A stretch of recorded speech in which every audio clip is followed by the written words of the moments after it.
MH29 आवाज सर्वसामान्यांचा। नेर नगर परिषद निवडणुकीत नगराध्यक्ष पदासाठी रुबीना सलीम शाह यांच्या उमेदवारीकडे सर्वांचे लक्ष।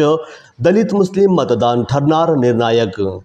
नेर नगर परिषद निवडणुकीची रंगत दिवसेंदिवस वाढत असून यंदाच्या निवडणुकीत दलित व मुस्लिम मतदार वर्ग निर्णायक ठरणार असल्याचे स्पष्ट चित्र दिसत आहे। याच पार्श्वभूमीवर वंचित बहुजन पक्षाकडून नगराध्यक्ष पदासाठी उच्च शिक्षित उमेदवार म्हणून रुबीना शाह सलीम शाह यांची उमेदवारी दाखल करण्यात आली आहे। त्यांच्या उमेदवारीनंतर नेर शहराच्या विकासाला नवी दिशा मिळणार अशी चर्चा नागरिकात जोरात सुरू आहे। रुबीना शाह सलीम शाह या ज्येष्ठ विधितज्ञ व माजी नगरसेवक सलीम शाह यांच्या पत्नी आहेत। सलीम शाह यांच्या घराण्याला राजकीय वारसा असून त्यांचे कुटुंब हिंदू मुस्लिम ऐक्याचे पुरस्कर्ते म्हणून ओळखले जाते।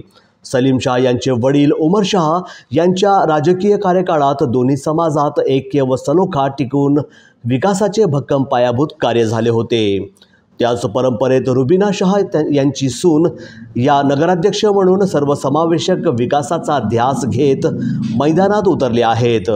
रखडलेल्या विकास कामांवर नागरिकांचा रोष वाढला असून नेर शहरातील अनेक महत्त्वाची कामे अनेक वर्षांपासून रखडलेली आहेत।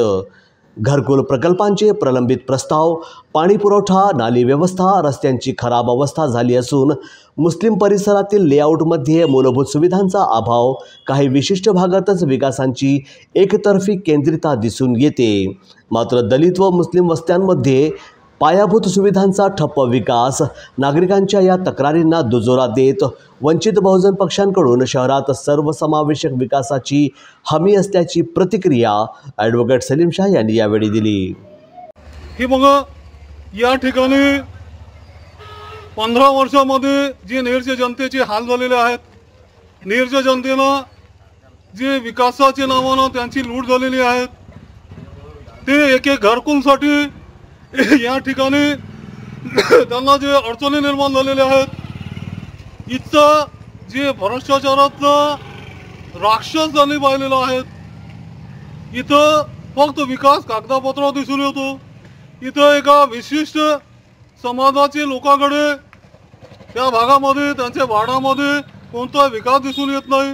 आणि म्हणून मला असं वाटते का यावेळी 15 वर्ष शिवसेनेला सत्ता दिली, त्यांना नेरच्या जनतेनं खूप जवळून बघितलं, मग तो आणखी कोणताही पक्ष असो, आणि नेरची जनता यावेळी नवीन चेहऱ्यांना आणि वंचित बहुजन आघाडींना आशीर्वाद देण्याच्या विचारामध्ये आहे, असा संपूर्ण नेरच्या परिस्थितीवरून दिसून येते।